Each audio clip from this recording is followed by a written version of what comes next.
This is Sports Talk with Steve Jones, a Seven Mountains Media production, your daily talk show with the voice of Penn State football and men's basketball, featuring interviews with special guests. Now here's your host, Mr. Steve Jones. Welcome. I hope you had a great holiday weekend.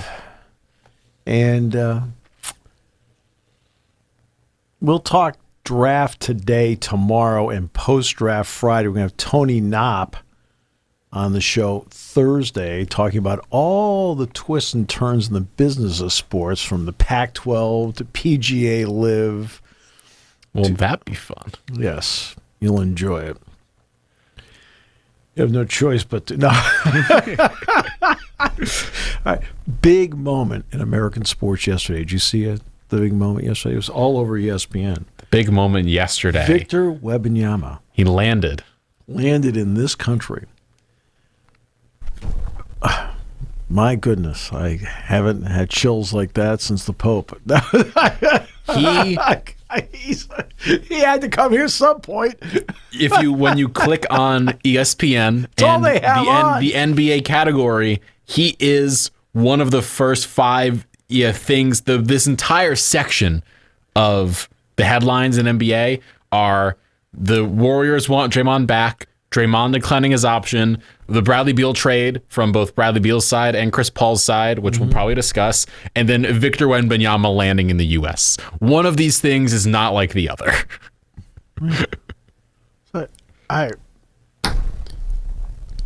He should be prepared for something very quickly. To lose a lot. All right, so. I mean, he's going to have at least a fun time in San Antonio. Worst places to live. There's definitely worse places to live. I love San Antonio. He could love San Antonio. Respectfully, he's going to a very nice warm weather location. It could have been Indianapolis. It could have been somewhere north, anywhere north Toronto. He's going to a nice location with nice warm weather that Charles Barkley just adores. Well, I like San Antonio very much. Beautiful city. He is a very talented player, without question. I'm a little bit taken aback by the massive amount of hype. By the way, just so everybody knows, there are 58 picks in this year's draft, not 60. Because two got the taken Bulls away. And the Sixers both cheated their brains out. No, they made mistakes on free agents in terms of giving the offer too soon. Crazy. It's called cheating. All right, so those 58 picks. Expect one of them to be Seth Lundy. Seth Lundy will be one of the picks that will go in the second round. And there's also a chance that Jalen Pickett goes as well. Mm-hmm. I've seen mock drafts having them in the 42-46 slot, respectively. For those who are asking, well, I don't understand, Jalen Pickett was a second-team All-American. Look, you have to understand the difference in the games. I will say that if you're looking at Jalen Pickett, he is more of a Jalen Brunson type of player, a guy that knows how to play the game, where all the chess pieces are, makes great decisions. Brunson is right now just better at it. There's no question about it. But that's the kind of player he is. Lundy has had an NBA type of game from day one. The outside shot, the beautiful release, the ability to get there and rebound. He became a much better defender the last 2 years. And yes, contrary to what popular belief is, the NBA really values defense. You're saying, well, I don't see any defense play in the NBA games. Like, okay, adorable sentiment. But you want to know why there's great offense in the NBA? It's not because of poor defense. It's because the shooters are that good. I blame Steph Curry. The shooters are that good. All right? And if you notice, the team that won the NBA title shut down repeatedly under 100 points the team they beat. They played great defense. And I remember last year, the very famous, of course, Warriors-Celtics NBA Finals. Yep. The best and second best defenses in the NBA. Yeah, we're there. We're there. If you're wondering why is Lamar Stevens without having a great three-point shot in the NBA? And I've tried to explain this for years, but it's simple. because he knows how to play defense and does enough offensively within the 20-foot range offensively to make him very effective. But he's a really good defender. They value that. And that's why Dick Girardi and I both thought for sure he'd make the league because of defense. Seth Lundy, that'll be one of the reasons to go with the fact that he does have a three-point shot. So Seth, I'd be shocked if he's not picked on Thursday night. Jalen Pickett, I think, has a real shot at getting picked on Thursday night as well. So now we've localized the draft. Now let's expand out. Where do you want to go first? Your guy, I know exactly where you want to go. You want to talk about Scoot Henderson. I don't want to talk about Scoot Henderson. You're a Scoot guy. There is a different guard I want to talk about. Who's that? Who I took a nice trip this past weekend. Of course, I was not here Friday. Jason was filling in for me. I was driving up to show was a disaster. The Catskills. It was an okay show. It worked. I was driving up to the Catskills, having myself a fun time, and of course, it was a 5.5 hour drive from here in State College. So I had to listen to some podcasts. That's what I got to do. Listen to a few from different NBA people through whether it be ESPN, The Ringer, TNT, all of them. There's one name that got mentioned by every single podcast of rising up the draft boards crazily, and we've discussed him a little bit. Kobe Bufkin.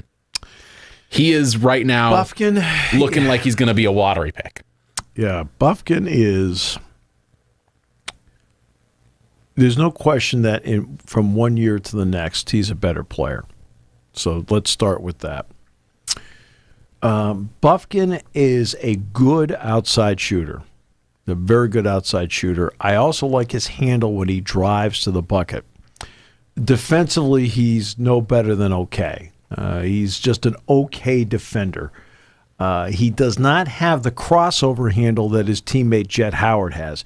Jet Howard has a beautiful crossover on his handle that gets him open shots. And I question at times whether Bufkin can get his own shot at the next level. But does he have a really nice shot? Yes. Does he have a nice handle driving to the bucket? No question. He played okay against Penn State.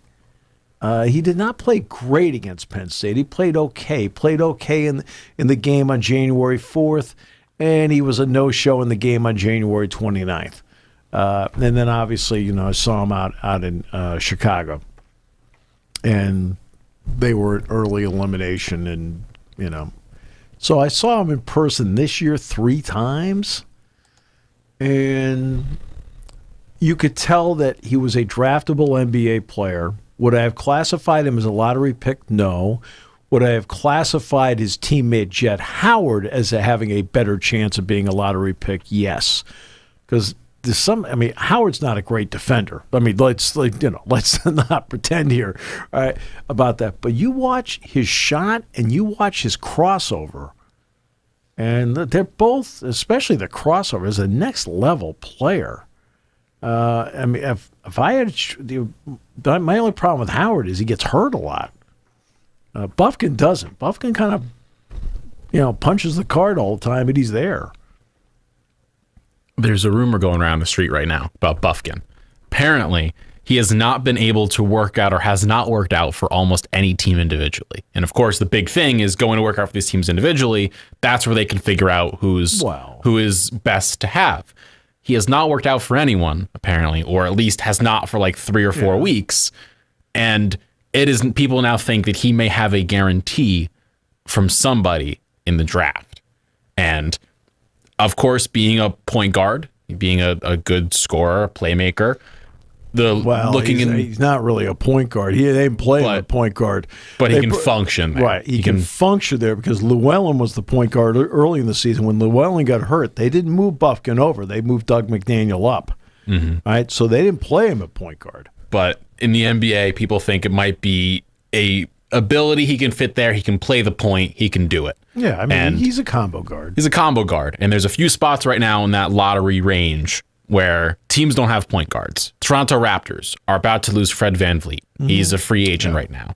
Utah Jazz don't have almost anybody. They might need a point guard because Colin Sexton, not a point guard. Right. The Wizards don't have anyone on their roster. And Danny Ainge knows guards. I mean, yeah, so. Danny Ainge knows guards. The Washington Wizards, Chris Paul's not going to be there when the season starts. He's going to be somewhere else. So they need a point guard now.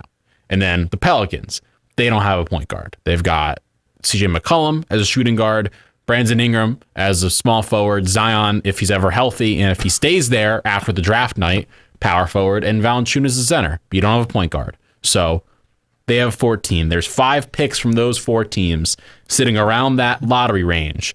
The Magic could even take him, even though they've got guards out of the yin-yang. They still like him, apparently. So you're sitting with 7 picks and 5 teams in like the lottery plus 3 range, where he could go. Sure. And he could go as high as 8 to the Wizards. And that wouldn't shock me.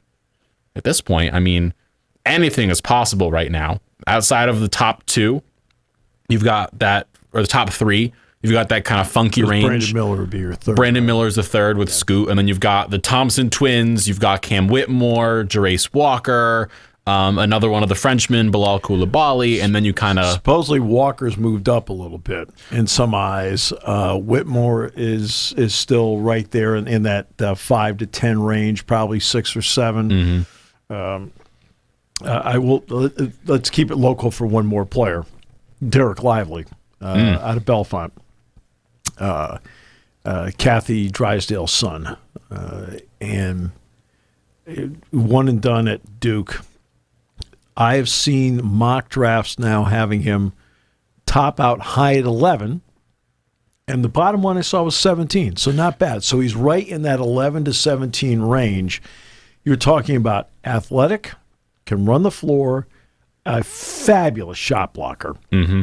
I mean, he's the best shot blocker in the draft. Yeah, he's better than the shot blocker, the Victor Wembanyama, and can finish around the basket. Doesn't have yet much of a face-up game, but he will be effective in the league, and he'll have a long career in the league because he combines the size with the athleticism. He's not going to step out and shoot threes like Joel Embiid or Jokic or guys like that. He's not going to do that. That's not his game, but he does enough around the basket where he's going to be effective for somebody. So I want to make sure we mention Derek. Yeah. Before we kept going, since we'll keep it in Center County. So it's three guys that played basketball one form or another out of 58 in this draft. Not bad. That's not bad. And as you said, he could go as high as 11. Really, outside of the top 9, it gets a little hazy. You've got like 10 and 11 is kind of like that Taylor Hendricks of UCF, and Grady Dick, everyone's favorite shooter from Kansas. Saw Grady Dick play twice in person this year at Kansas, and he has a fabulous release. He's more athletic than people realize, too. 6'8". Yeah. People think that they look at him, they think he is just a shooter. He's a better athlete than people realize. He's an okay defender. I didn't, obviously playing for Bill Self, you have to play some defense, but I thought he was a good defender watching him against they played Howard and Arkansas, the 2 games I saw him play. But his shot is he nice, beautiful, high, great follow through release, and it's quick. He can get his own shot because he can elevate. He has height and he has a great release. Not bad. And so after him and Hendricks at like 10, 11, then the draft starts. Then Lively could go as high as 11, 12. Right. Yeah, you could see a Buffkin go up there. He'll be somewhere in He's a lottery pick. Somewhere in the teens. Mm-hmm. Derek will be somewhere in the teens, okay?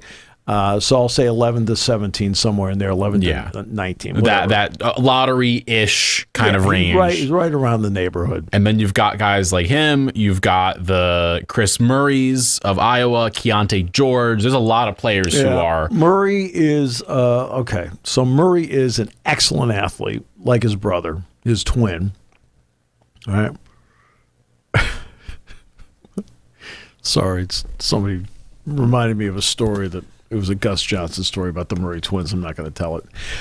Save it for another day. It's like, no, we're not going to do that. No, I don't want to embarrass Gus. And Chris Murray, the difference between Chris Murray and Keegan Murray is that it's just one subtle but important difference. Chris Murray is heavy left-hand centric. Okay? Does everything his twin does. Right? Can shoot from the outside, drive to the bucket, rebound, good player, passes well. Right?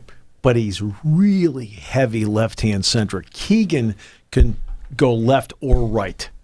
And that's the difference between the two. That's what separates Keegan of being the 5th overall pick in the draft, which he was with Sacramento last year, to Chris, who'll probably be like around 20. Yeah. Because he never has been able to, when I've watched him, really go to his right with any kind of effectiveness. So you'd say he's Julius Randle. Yeah, I mean, but except in a forward guard's body. Mm-hmm.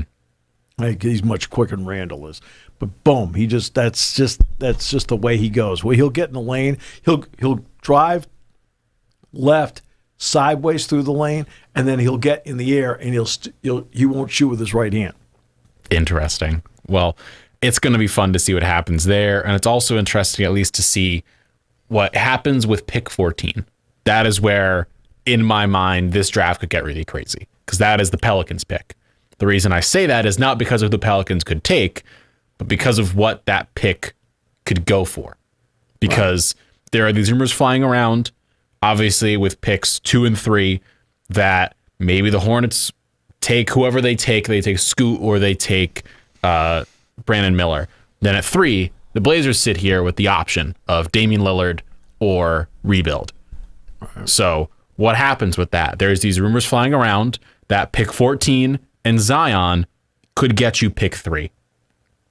If you are the Portland Trailblazers, you start on that side, and you're offered Zion Williamson and let's go with Larry Nance plus pick 14 for pick 3 and, I don't know, Anthony Simons or someone else to salary match Zion, would you take it? No, because Zion Williamson is absolutely unreliable.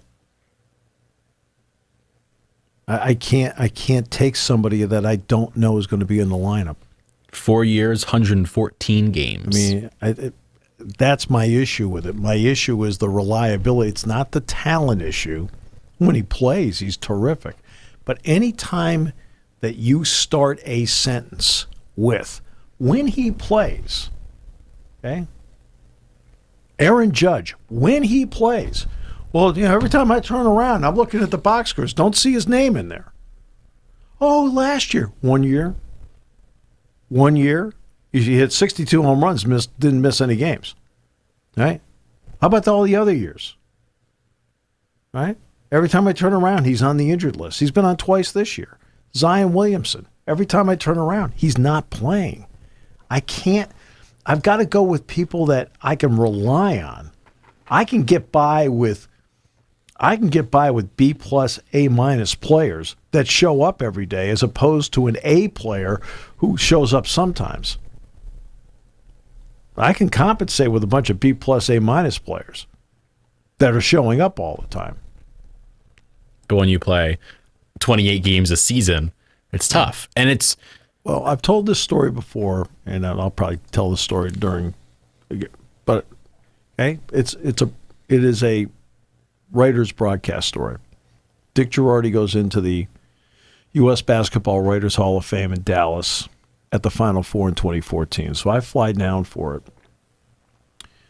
And somebody else who went into the Hall of Fame with him that year was a man named George Lapidus. George Lapidus, Mike DeCourcy had worked at the Memphis Statesman, knew him really well. And Mike is on the board of the U.S. Basketball Writers Association. Mike worked hard to get him in.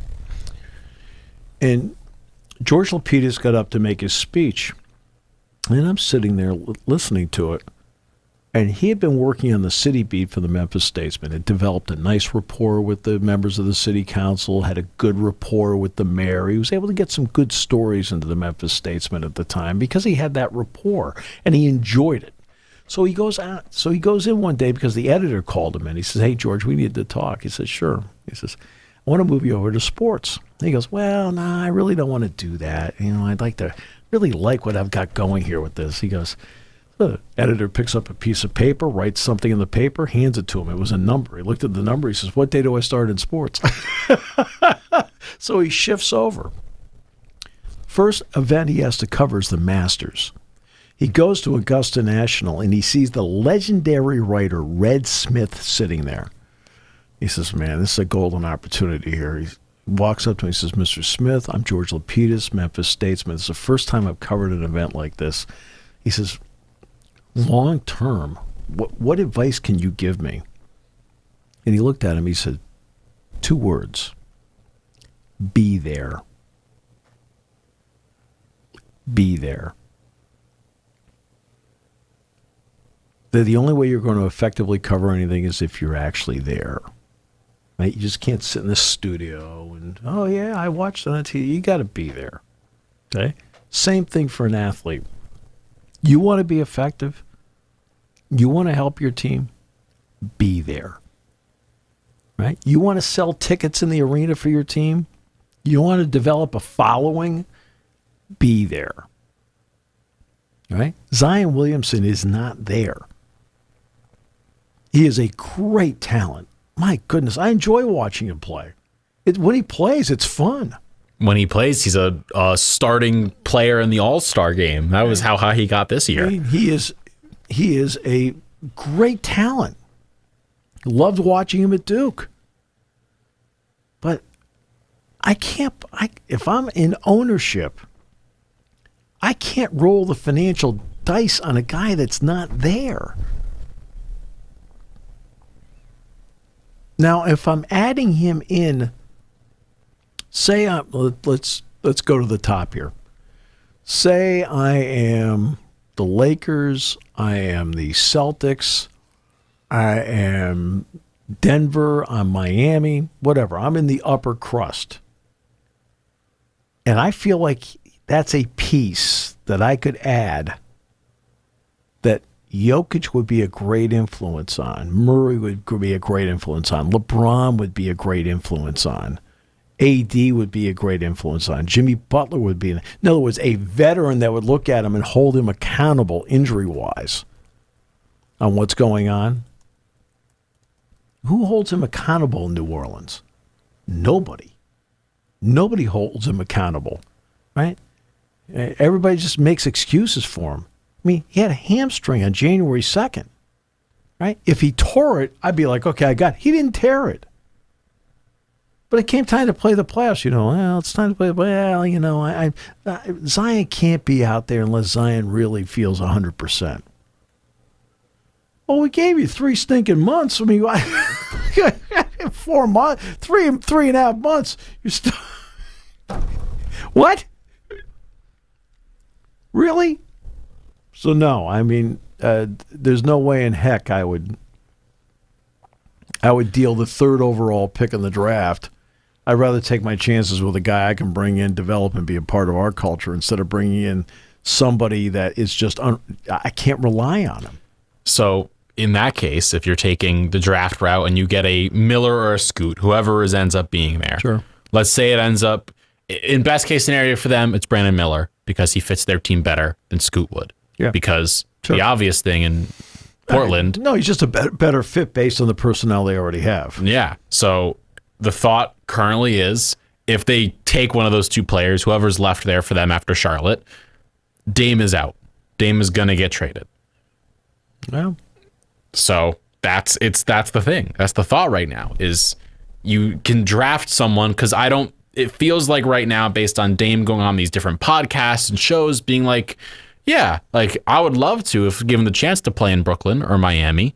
And the fact that he's got 4 years left, $210 million left on his contract, including. But what's in Brooklyn for him to play with? He'd be in the same situation with Brooklyn he's in Portland. He said he would like to play there, I guess. I think it's more of he would enjoy the city and being in New York, but doesn't want to be a Knick. I'm not going to question it. With all due respect to Joe Paterno, whom I thought the world of. Brooklyn? Yeah. I know, Joe, you're from Brooklyn. I know. I don't think it'd be the worst place for him to play. Yeah. Let me put that out there. But Miami's the team. Miami can afford him with the salaries they have. They can get rid of Hero. They can get rid of Lowry. I think at this point in Damian Lillard's life, I don't think you go there for the money. He's got a lot of money. Well, the point is more they can afford him in terms of his salary over the next 4 years. But I think it's time for him at this stage of his career to say, where can I hunt a championship? That's what Chris Paul's probably about to do. I mean, at least in Dame's case, he's got the money on the books for the next 4 years, where he's got, I think, 45, 48, and then in 3 years, it's 58 and then 63 with his new gigantic 2-year, 130 deal. So he's sitting. But you know what? There's something about winning a championship that makes the entire career worth it. He's got the money. He's got the money. He's going to get money. There's something about winning the title. I mean, I look at James Harden, right? I mean, he's been in the finals once, okay? And he didn't start. Has he not been there twice? Did the Thunder make it with him? Yeah, he's with the Thunder. He came off the bench. My bad. I forgot he didn't make it with Houston, and he didn't make it with the Sixers. Sorry. Or Brooklyn. I forgot about that. But he was the sixth man. And and a terrific sixth man. He played that role beautifully for Oklahoma City. Yeah, and they lost to the Heat in the finals. But I mean, I know they want to paint him as one of the all-time greats. I think he's really good. Do I think he's one of the all-time greats? Nope. Now, to me, the all-time greats, for the most part, find a way to get a championship somewhere. Okay? Ernie Banks aside, one of the all-time greats. Look, it was a little bit different back then when one team made it from the National League. One team made it from the American League, so he never even got a postseason at-bat in his lifetime. Okay? So that does happen in certain circumstances way back when, where some great players never got a chance to showcase it. But we're not in that era anymore. We're in an era where a lot of teams make the playoffs. And what can you do with it? And he's in that era where they have tried, like the devil, to, let's bring in Chris Paul to Houston. Can't get there. Let's go to Brooklyn. We'll get you KD and Irving. They can't get there. We're going to send you to Philadelphia with Embiid. Can't get out of the second round. I mean, it's crazy. Yeah, except who's the common denominator? Tama. Right? Is he one of the really good players of all time? Yes. Is he one of the great players of all time? No. In my opinion, no. I've seen a lot of basketball. Seen better. It highlights just how tough it is to win, because I think I've talked about that many times. You've got people that have not won. Harden. Right. You've got Chris Paul. Yep. Never won. He's been there. Never won. Right. Russell Westbrook. One of the best. Never won. Damian Lillard. Again, one of the best. Never won. There are 4 guards there. They all could move somewhere. Connor McDavid has not won. Right? I mean, you can't go through Dan Marino. All right? Everything, got to one Super Bowl, didn't win the darn thing. There's a long list of people who have not won. Shohei Ohtani hasn't even been in the playoffs. Wild. Mike Trout's been in one playoff. One. He had a home run in his first at-bat, then went 0 for 12 after that. Okay? Aaron Judge has been in the playoffs. Has hit .214 in the playoffs in his career. .214, right? Has never been to the World Series. Right? It's hard. Winning is difficult. I talk about this all the time. Here's one of the expressions I can't stand when I listen to people talk. Well, he's only won one. Whoa. He won. Whoa. Okay, only won one? All right? As opposed to all the championships you have over at the shop? Okay, great. Right. Mario Andretti only won one Indy 500. Do you know how hard it is to win one? Yeah. It's almost like everyone else is also trying to win that one. All right. Winning. Hey, Jokic has had a great career. Murray's a fabulous run he made with him. They got it. They got it. Okay? Jimmy Butler is still trying to win one. He's a heck of a player. He's willed his team to the doorstep. Hey, Jason Tatum's a terrific player. He's been in the finals once. It's not easy to win. Right? And that's why if winning were so easy, Rory McIlroy would have how many majors instead of 4 and not having one in 9 years? What, Djokovic just got the Grand Slam title like this past weekend? Yeah. And he's one of, if not the greatest, like he's one of the best tennis players ever. And he just got there. Yeah. After competing at the top level for years. Sure. Like, that's tough. Right. It's just so difficult to win. That's why I was asked this morning on a show I was guesting on, and they asked me about great to elite. So what James Franklin brought up in 2014, his first year there at Penn State. And I know what he was driving at. He was talking to the recruits up there that, hey, look, that were all around there for this game saying, hey, look, you can take us to the next level. That's what he was talking about. Anybody with common sense could figure that out. I'll get back to you on that later. And I'm just saying, that's what he was doing. Yeah. He was talking to them. Okay? And in college football, okay, well, let's start with this. College basketball, 19% of the teams make the NCAA tournament. So 81% don't, 19% do.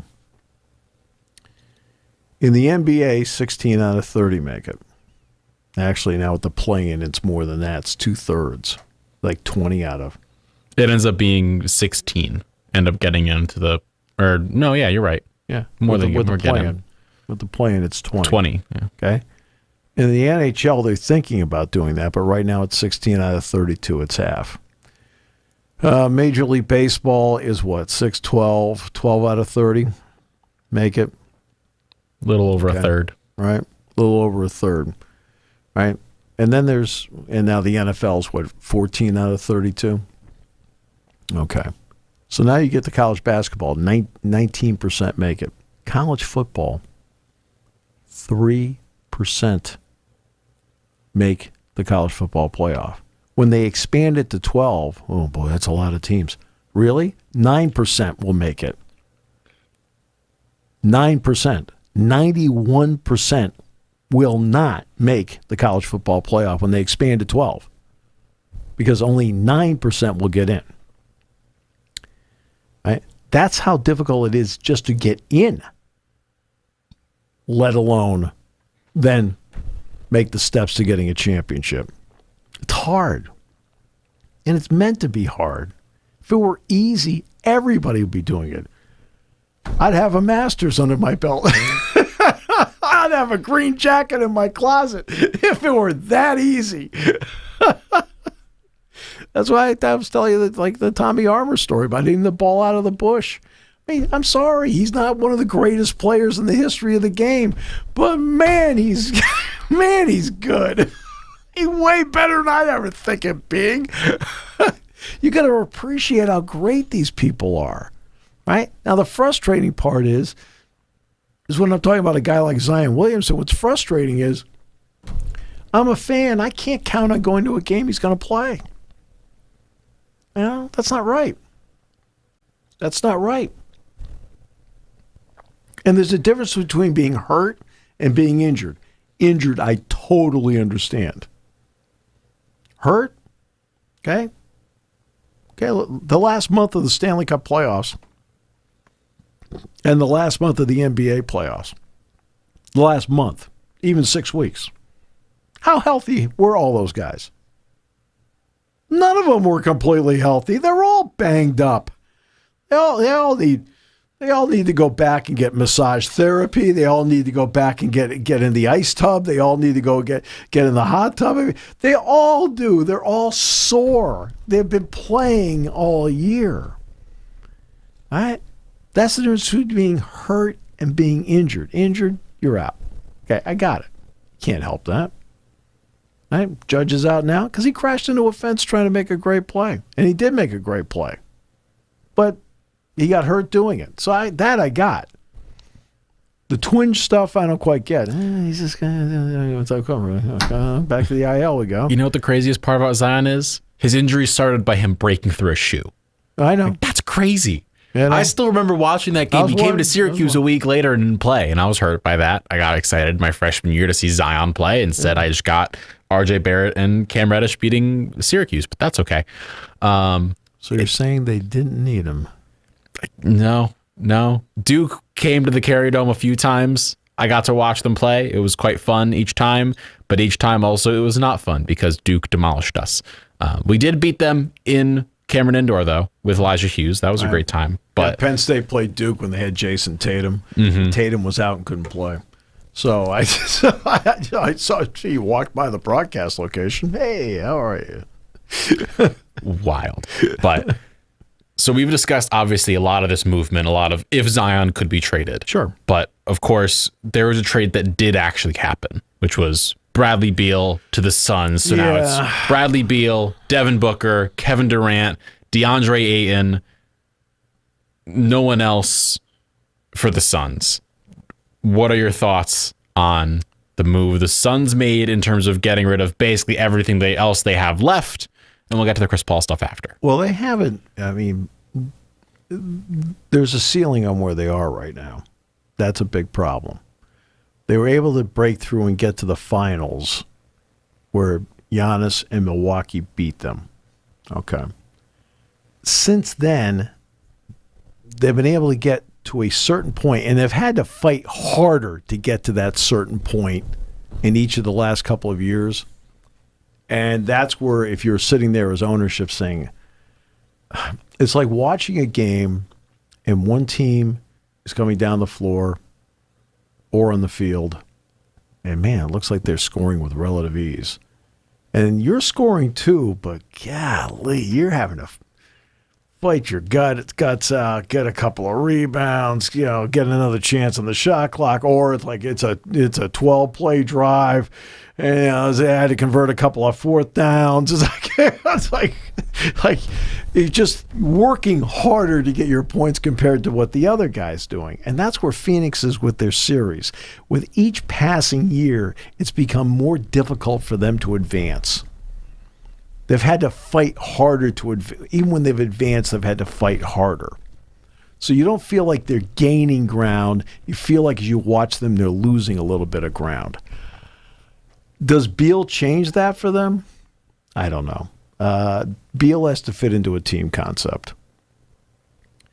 Durant has to fit into a team concept. Booker when I watched Booker this year when Paul was out, it looked like Booker was playing in a team concept. And Ayton is still very limited with what he does. I mean, he's very limited. What he does well, but he also pouts every other day when he doesn't get touched. He doesn't get the most touches on the team, but sadly. In other words, you look at a guy like Robert Williams. Robert Williams has a role, doesn't pout, plays, and does his role and doesn't say anything. And I'm sorry for DeAndre Ayton, but I think on a team of Devin Booker, Kevin Durant, and Bradley Beal, he is not one of the first three options on that roster. I doubt they even have any plays that they run for him. No, he's going to be screening, rolling for guys. That's probably about it. But even then, it's going to be limited roles. So could he get traded? Possibly. But they are sitting at the point where it feels like they saw how they did last year against the Nuggets. They took 2 games off of them after historic Devin Booker games, right? And said, we didn't play with Chris Paul then. If we can turn Chris Paul and Landry Shamet into Bradley Beal, maybe not the worst thing. They have in the world. A better player. Essentially, it's really Shamet for Beal. It's not Chris Paul's the big name. He's just the money. But he's 39 years old. Yeah. Okay. The shelf life on what Chris Paul can do for you now is, almost to the limit. The Suns wanted to get off him. They almost waived him. The Wizards wanted out of Bradley Beal business because he had a no trade clause and $50 million to his name, and they want to tank and rebuild. And Ishbia is a billionaire, so he's fine. And they're gonna blow the doors off of whatever salary cap there is. But Beal, they are not the same player. They're not the same player. But Beal gives me the Paul George feeling. Really good in his own right, but it doesn't quite fit with anybody. He was a 30-point scorer, all NBA guy, but I think the best basketball he played was when he had John Wall next to him, when he had an actual player next to him. Yeah. I think he'll be better as a second or third option, most of the time a third option on the court with these two. I mean, he's going to be the third guy, but he's a great catch-and-shoot three-point shooter. He's going to have to accept it, though. And that's going to be the important part for him. I think he did, because he had the no-trade clause, so he got to pick where he went. Oh, yeah. And I think he accepted, okay, I'm not one. I'm not going to be two unless one of these guys is out of the lineup, which all three of them are injury-prone. Yeah. I think he's accepted that he's going to be the second, third option and knows that, but is still going to be able to play well and will play alongside guys who are going to give him a chance of winning because they can each on their own night score 30+. If I'm Phoenix, do I make the trade? Yes. Yes. There's no question. If I'm Washington, do I make the trade? Yeah, I would have liked to have had maybe one other element in there. Maybe a first next year, something. I believe they got, I think it's 5 seconds, 2 first-round pick swaps. Yeah. And Landry Shamet, which my feeling is they just wanted to get out of the money. They're now clearing $30 million off the books because they're going to get rid of Chris Paul. Yeah. His contract, by the way, was $15 million guaranteed. Mm-hmm. Now the full $30 this year is guaranteed to match Bradley Beal's salary. Right. So Chris Paul got a nice $15 million payday. Yeah, he did. So not bad there. But again, he's 39. Okay? There is a shelf life. And it goes back to the old Bill Walsh story with Randy Cross. You've got 5 more years left in the league, but only 2 really good ones. I only want the 2 really good ones. His good years are gone, and I don't think he's going to be a Wizard this season. I would be thoroughly surprised if he is. He might be a Clipper. I was going to say, where do you think he goes? Does he go? I think he isn't going to become a Clipper. I think he becomes a Laker. He could become a Laker. He's going to Los Angeles. His family lives there. He has been in Phoenix. It's been easier for him to fly back and forth. Apparently, he on most off days will fly back to see them and then come back to Phoenix. So now he's got the option. His brother wears the glasses. Cliff Paul. Cliff Paul, yeah. No. So now he has the option to go back. And, not his brother. And let's say he gets waived, $30 million gone, or he gets traded for a combination of Clippers or a combination of Lakers, or something happens somewhere. Right. Let's say he goes to one of those 2 teams. I think got a good fit for him either way. He'll be the kind of player that if he goes someplace, he'll be a distributor, and he knows he has to be a distributor. Then he'll take a shot when he needs to take a shot. That's fine. He just has to understand that where he's going, there'll be other stars, and he is going to be 39. I think if someone were to accept that and be okay with it, I think it would be him.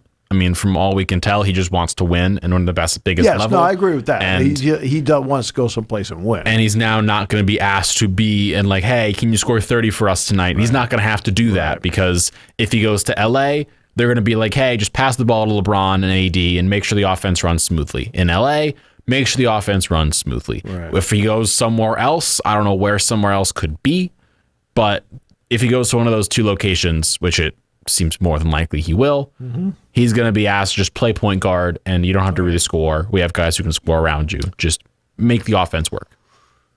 Pirates last night lost again to the Cubs. You wouldn't know it because all they're talking about is the debut of Henry Davis. And that is one of the problems that we have with sports right now. The lead story to me is they lost 8-0. The lead story to me is that they've now lost 7 games in a row. That's the lead. It's nice that he's in the lineup. It's nice that he got a double in his first official plate appearance, which the story on him has always been the same. He is a guy with terrific bat, lot of power, and defensively, okay, he's got a great bat with a lot of power. You don't want him catching. He played right field last night. You don't want him catching. And he is a marvelous prospect, and to me is a big reason why, as I mentioned last week, I'm drafting in the first round of Major League Baseball, especially if I've got the first 15 picks. I am always going to pick a college player. I'm not going to pick a high school player. I'm not going to do the Mickey Moniak thing, where I have to sit there and I got to wait 6 years. No. If I'm picking in the top 10, there's a reason I'm picking in the top 10. I need help. Right? Well, now here it is. 2 years after he was picked, he's in the majors. That's a big point for a lot of people. Rutschman with the Orioles didn't take, it took him a little bit longer to get there, but you feel like you're getting a more polished on the road to being a finished product when you get somebody like that. And Rutschman is a tremendous player for the Orioles. I mean, I think they did the right thing in the way they brought him along. I mean, the Orioles were smart about that and about a lot of their other prospects. Look how they're playing now. They're playing over 600 baseball right now. They are. And they've got Tampa Bay. They've got a big series with Tampa Bay coming up starting tonight. So Davis is now with them. That can be a big help. That can be a big help to them and put more offense in there, and they're building from within. But they do have a problem. I mean, the problem is quite simple, and that is they're still not good enough. Right? They had a great run to this point, and here's the shocker. The team that I thought had no chance of being any good this year, and early in the season was not, has won 9 games in a row. And who would that be, Steve? The Cincinnati Reds, who got Joey Votto back last night. This is pure craziness. A 9-game run for this team. Truly, I mean, you said it, didn't seem like it was ever going to happen. No. But they have won 9 straight, and now they're top of the division. Yes, by half a game over the Brewers, whatever. But still, top is top in a division where people thought the Cardinals would be great. The Cardinals have been 30-43 and mediocre at best. This is wild stuff. While the Pirates are dropping 7 straight, the Reds are winning 9 straight is absurd. And I'm enjoying it. I'm really enjoying it. I mean, they got Votto back, which helps them. They've got a few guys in the IL, but I mean, De La Cruz is obviously a fabulous prospect. Now let's not dude can fly. let's not blow it out of proportion, right? We need the ability in sports to allow it to breathe.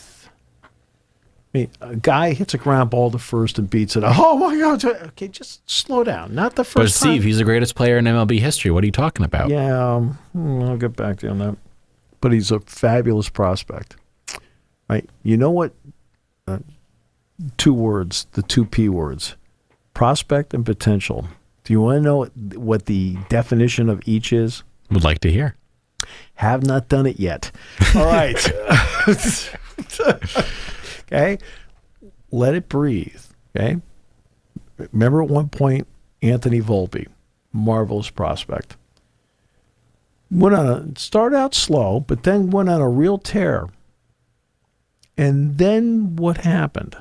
It fell off a little bit. Now, why? Okay? Because guess what happens? The ones who have staying power in every sport, doesn't matter if it's football, hockey, basketball, baseball, okay? They get a book on you, right? The ones who have staying power, they have now adjusted to you. Now you have to adjust back.